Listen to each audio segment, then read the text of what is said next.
peeping through the keyhole to make sure it wasn't somebody else.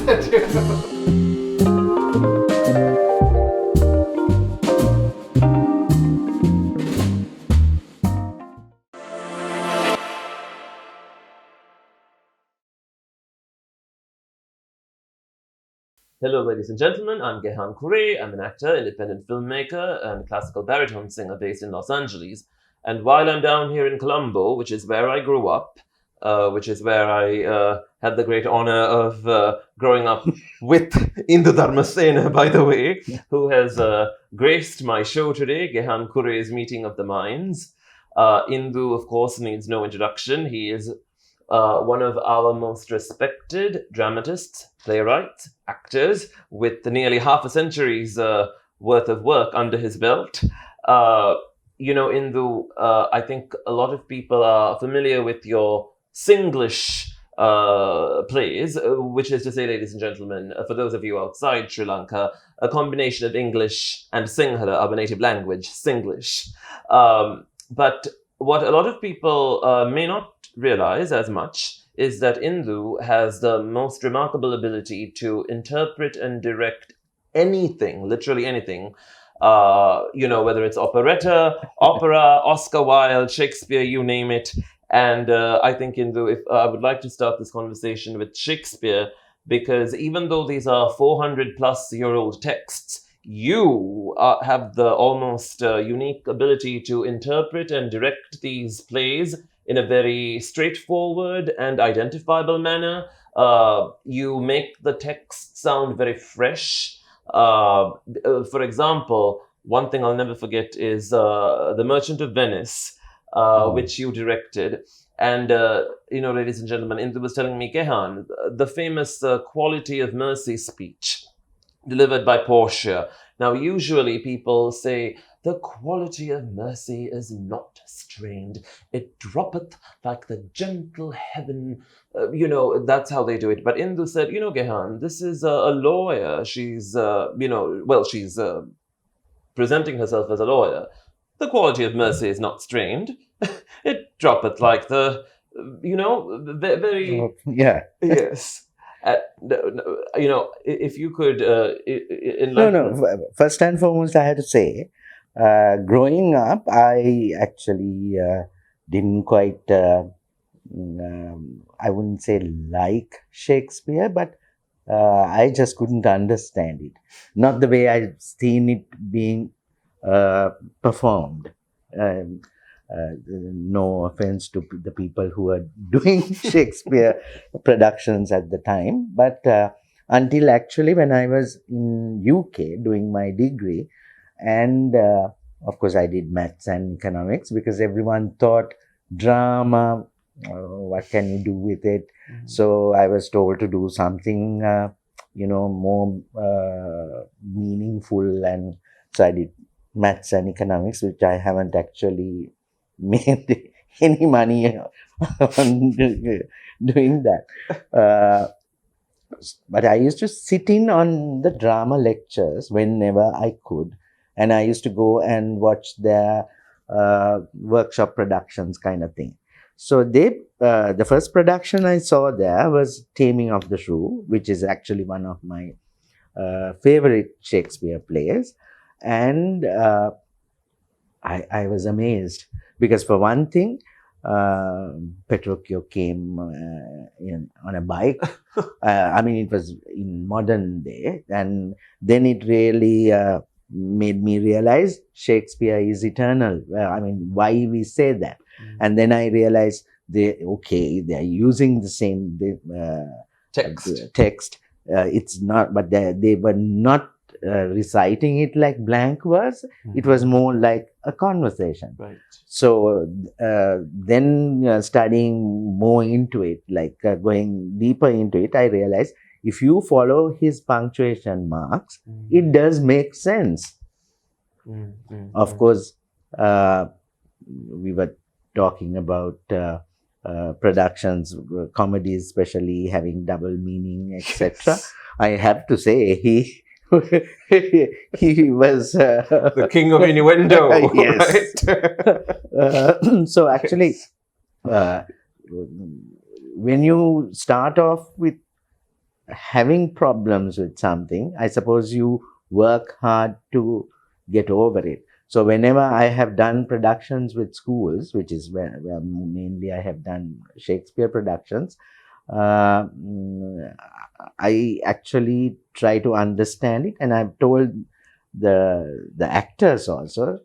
Sometimes I tell them, okay, tell me in normal English what are you saying, because I firmly believe you cannot play a role or understand a situation unless you really understand what it's all about. I mean, how can you make somebody else understand something if you don't understand it?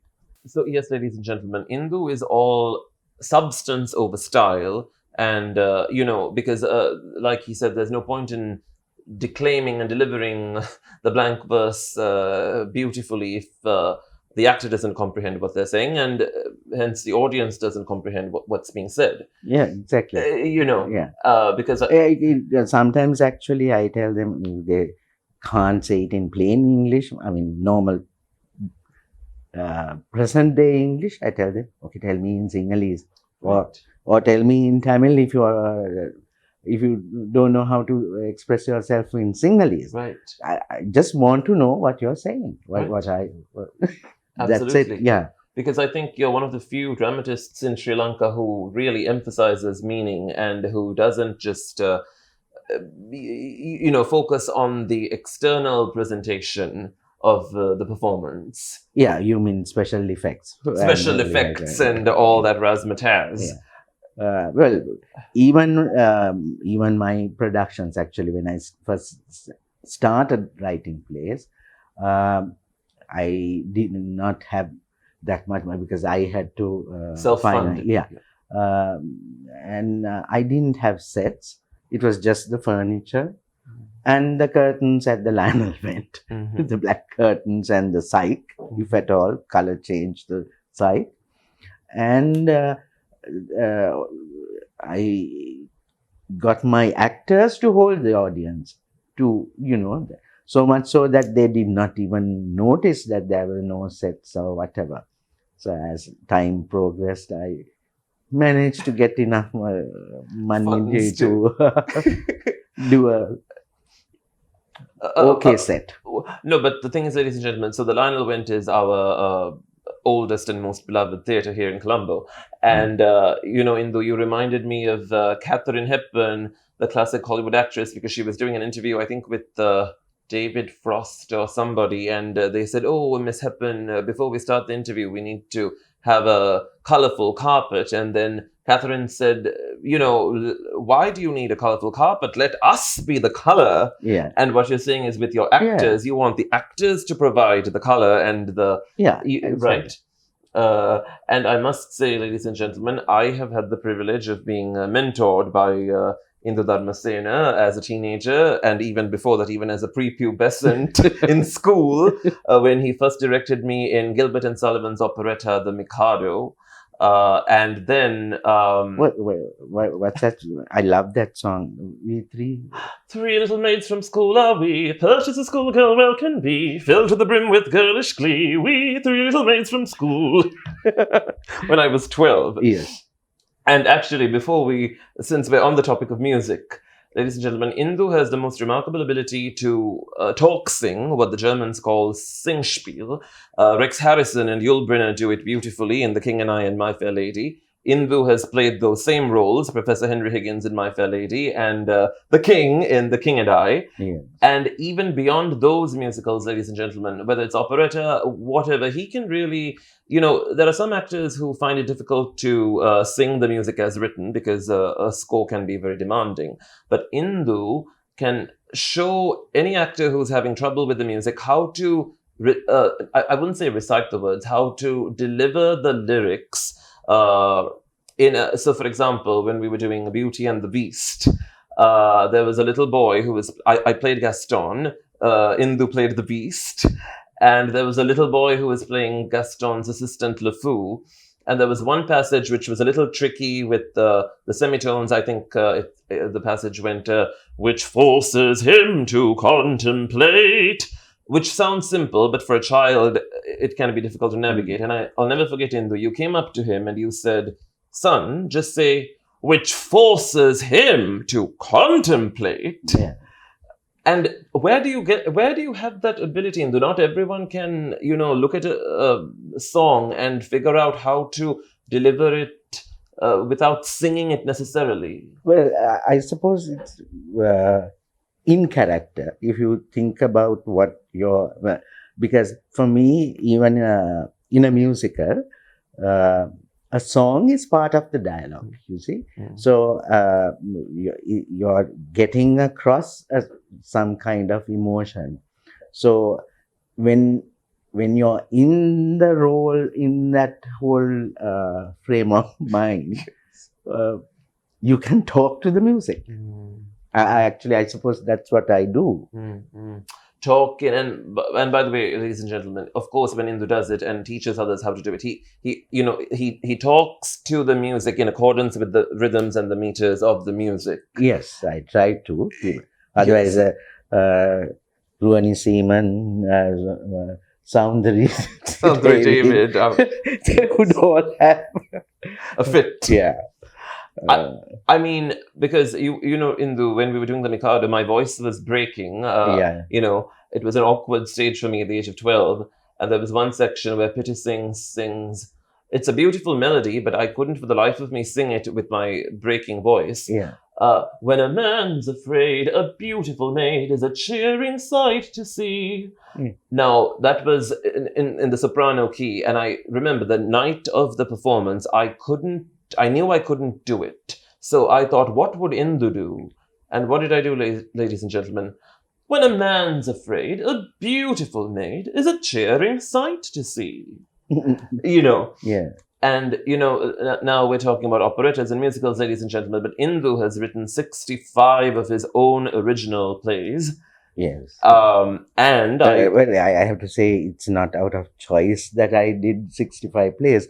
It's basically, most of my plays have been taken by people as fundraisers or whatever. They kind of book me or whatever. When they want to know when do I have bookings at the Lionel Bent, and then they'll say, okay, can we have a night or can we do the full run or something? And invariably the next thing is, can you do a new play? So as a result, that's how I kept writing. You're so obliging, right? But no, really, Indu, to me, ladies and gentlemen, I mean, Indu is like the Jane Austen of Sri Lanka, because in all your plays, you have the most outstanding ability to analyze society and to present all of society's foibles and hypocrisies, customs, in a way that is not only thoroughly entertaining and side-splittingly hilarious, as those of you who attended Indu's plays know, but also the humor, the wit is so biting and incisive at the same time. I wanted to ask you how you are able to analyze people and society in this manner. And as a follow-up to that, if you can walk our viewers through your process of crafting a story, coming up with a unique set of characters for that story. And well, it's like this. I have done three productions actually of Georgette Heye's novels that I like. I've adapted it to Sri Lankan society, and I've done that. Then I've done few of Shakespeare's productions. The other stuff, actually, people come and tell me, "Oh, you don't know this happened," whatever.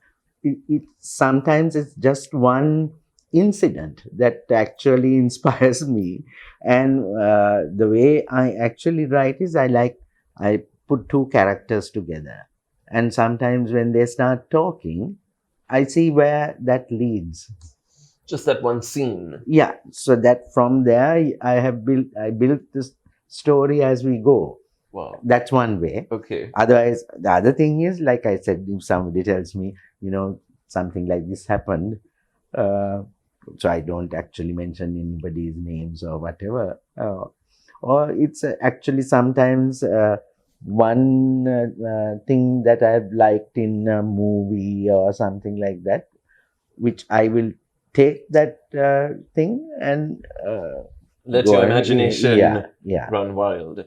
And go ahead. Now even I think you were the wicked, the villain in that Snow Knight. Snow Knight and the Seven Chicks. Yeah.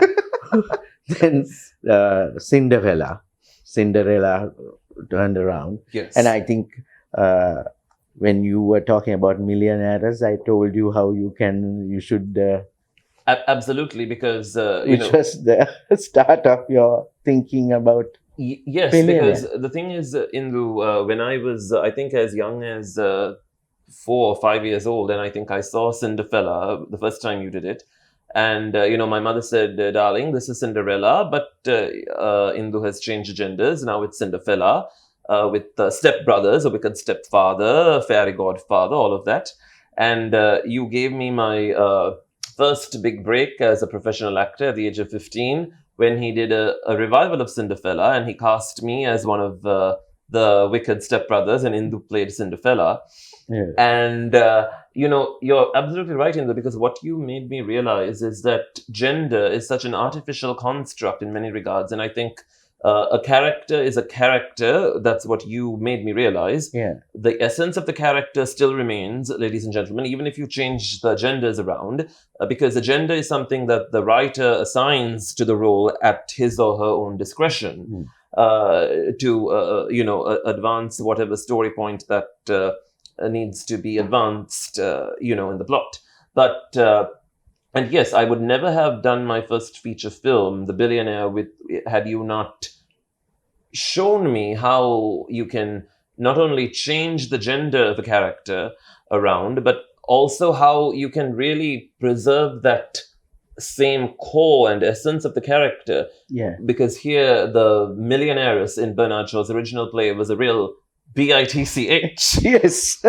And so am I when I portray the gender-swapped version as the billionaire. But, who's to say that only women can be bitchy, ladies and gentlemen? And, and I wanted to ask you in the gender, but also age. It just occurred to me.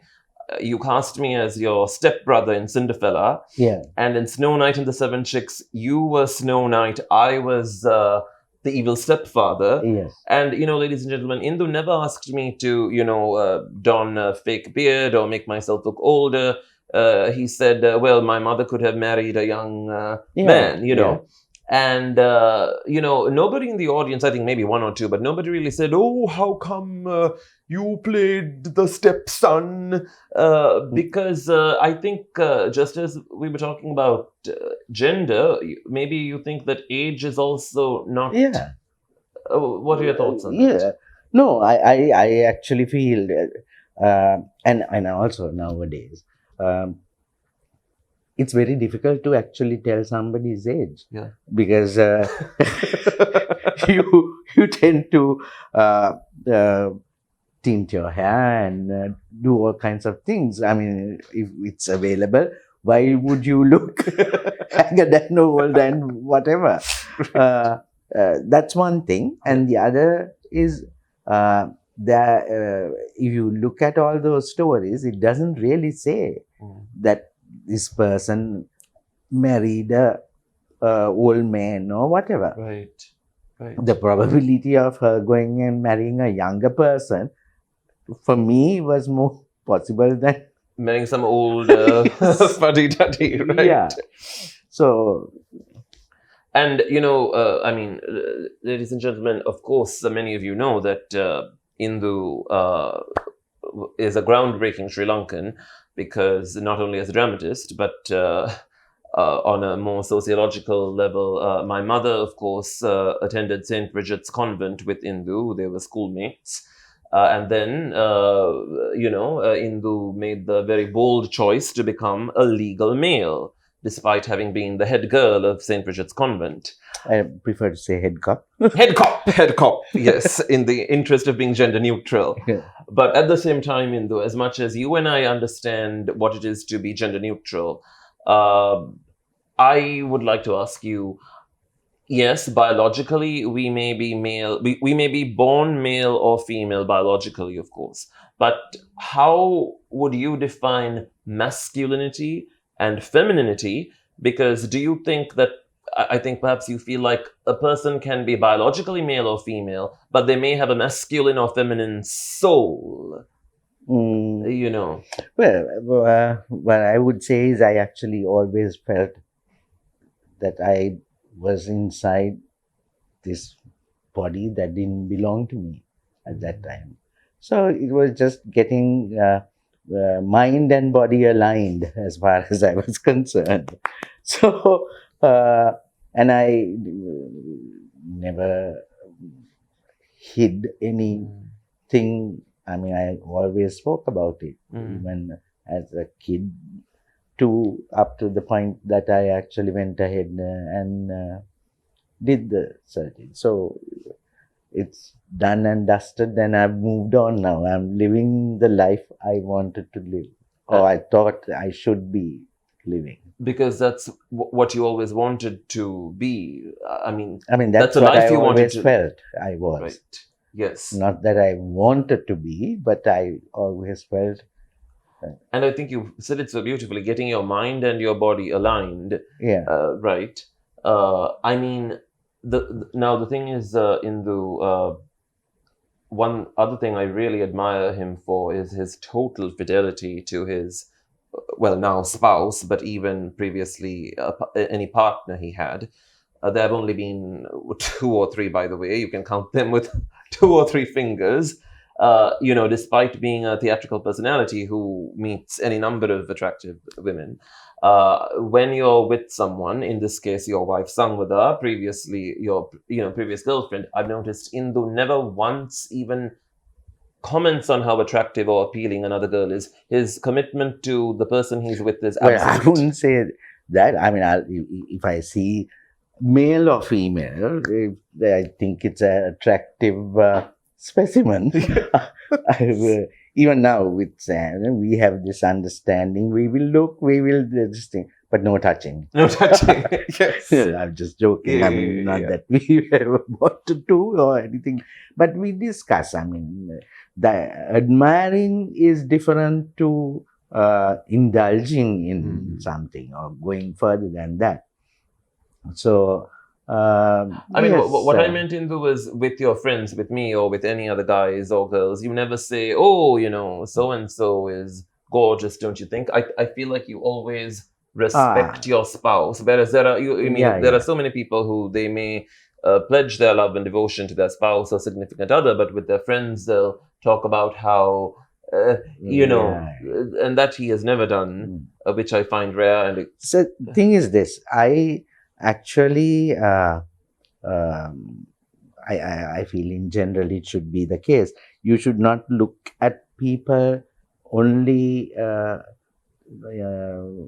for, how can I put this, for having a relationship. You know, you can admire beauty, you can respect someone for their good qualities. So you keep company with people for who they are. Right. And not because of, well, when I say who, for who they are, right, what I mean is for their qualities as a person, as a human being. Not because they're for their status or their good looks or right, and not for sexual gratification either. Yeah. And what if would you say are some of the defining qualities of the ideal partner / spouse? Well, if you look at San, I think I've got it. You've got it. Okay. I might bully her, but and yes, Sangwada, I must say, I mean, when I made my Carnegie Hall solo concert debut, ladies and gentlemen, it was Indu's wife Sangwada that I asked to be my compere, because she's a beautiful girl, but she's also super smart and sharp and charming and all of that. So yes, I see what you mean. No, she's very responsible when if you give her something to do, she'll actually see it through. I mean, if she can't do it, she'll start crying and say she can't do it even. Yes. Yeah. Whereas there are people who will now, I always tell her, don't say yes to everything. If you can't do it, tell me you can't do it, or tell the person who's asking. I have problems, to be able to proceed with it's always better. Now, even when I was working in advertising some time ago, I would rather keep the client the correct information as to what the progress is with a TV commercial or whatever, rather than give false information and say, it will be ready tomorrow, when I know very well that it's not going to be ready tomorrow. Might as well prepare him for the shock. Right, and be upfront. Right. Anyway, one thing in life, which my mother and father both have been very, this thing is, whatever I do, never lie. So I as a result, even I hate when somebody lies. I mean, saying a white lie. There are times when somebody says, how do I look? I got a new hairstyle, and you think it's hideous, but then you don't want to hurt the person's feelings. So you might say, oh, yeah, very nice, and change the subject or something. I suppose that's a white lie. Then if you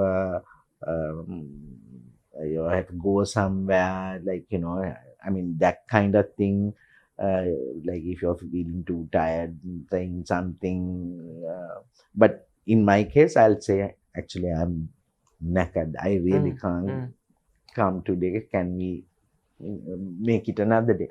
But other than that, I hate, and I told everyone who worked with me, who has worked with me, who are working with me even, please don't lie. And I mean, honestly, even on a personal note, I would like to think that my own candor in my own life is something that I have learned from you. Yeah. And I mean, actually that's a beautiful note on which to end this show, ladies and gentlemen, because thank you for such an honest, candid conversation. Of course, this was Gehan Cooray's Meeting of the Minds for Daily Mirror online. Daily Mirror is Sri Lanka's premier media house. It has been our great pleasure to do this show together. Yeah, and thank you for inviting me. Oh, well, you're one of my gurus, so of course. Thank you, Indu.